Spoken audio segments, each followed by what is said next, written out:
Up until now, I've always really liked small, compact mini PCs that still deliver high performance. After watching a lot of ITX PC videos, today I decided to build a mini PC at the best possible price. However, the downside of ITX PCs is the cost of the components. They're quite expensive. That's why in this video, I'm going to focus on the most important parts in order to optimize the overall cost. Alright, let's start choosing the components. First, we're going to start with the case because this is the part that really defines the entire ITX build. I'm looking for a case that can fit a single fan, dual slot GPU. And honestly, cases like this are more expensive than I thought. I did manage to find one for $80 though. So now let's open it up and see what we've got. Inside the box, there's the case itself along with a small accessories box. Starting with the case, it's made of metal and it feels pretty solid. On the top, we've got the power button and USB ports. The ventilation panel uses a honeycomb-style mesh, which should help airflow through much better. Let me measure this real quick. It's about 13 centimeters wide, 21 centimeters long, and 25 centimeters tall. That puts the total volume at roughly 6.5 liters. The layout is a spine design. The motherboard sits on one side and the GPU sits on the other. So yeah, that's the case. Now let's move on and start choosing the parts for this build. Now the hardest part for me to find was the motherboard. When you're building ITX, this is usually the component that gets overpriced the most. To keep the cost down, I decided to go with a B75 motherboard. The reason I still chose B75 is simple. It's cheap, and it works really well for low-budget builds. Sure, it's not new technology, but when it comes to durability, it can actually surprise you.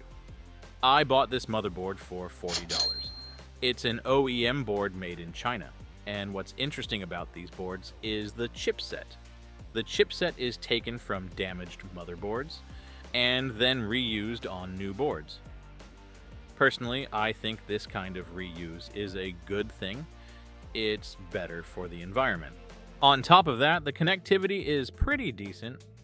We've got two USB 3.0 ports, and most importantly, it even includes an M.2 expansion slot, something you don't usually see on official B75 motherboards.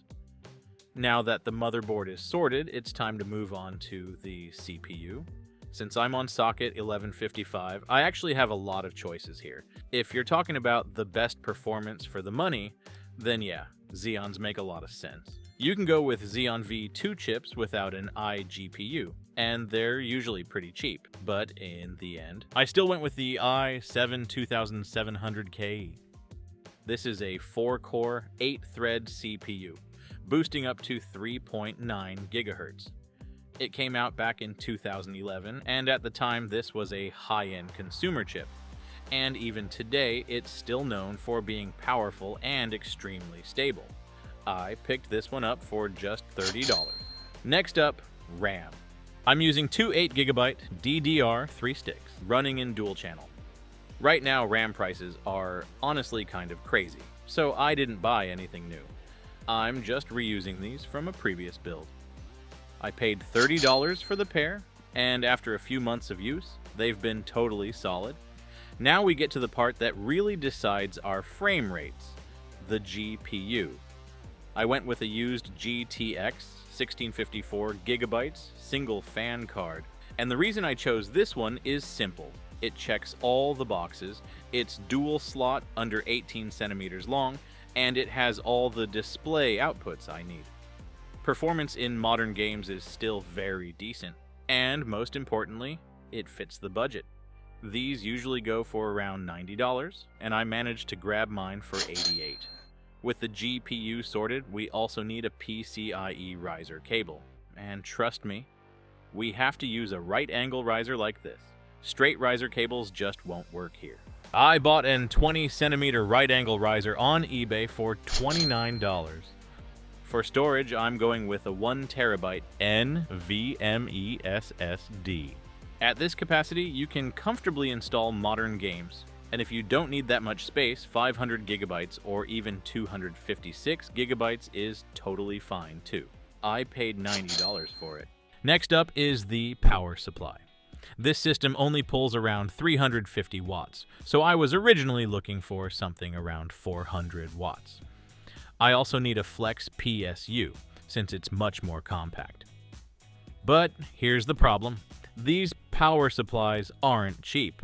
So at this point, I had to stop and really think about it for a second. And then, oh wait, right here, I've got an office PC that I used in a previous video. This system already has a small form factor power supply. So let's open it up and see if we can use it. Oh, okay. This is actually a 500 watt power supply, and it's also a flex PSU. It has all the connectors I need, so that means I can reuse it and save some money on the build this time. That said, I still recommend that you use a proper branded power supply if you're buying one new. Alright, now let's move on to CPU cooling. I'm not overclocking this CPU, so thermals really aren't a big concern here. Because of that, I'm just going to use a stock Intel cooler, the one that came with the CPU I bought earlier. All in, the total cost for this PC comes out to $387. So let's go ahead and start putting it together.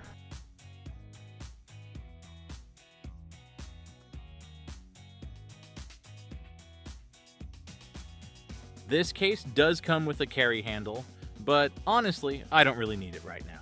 And here it is, my finished mini PC.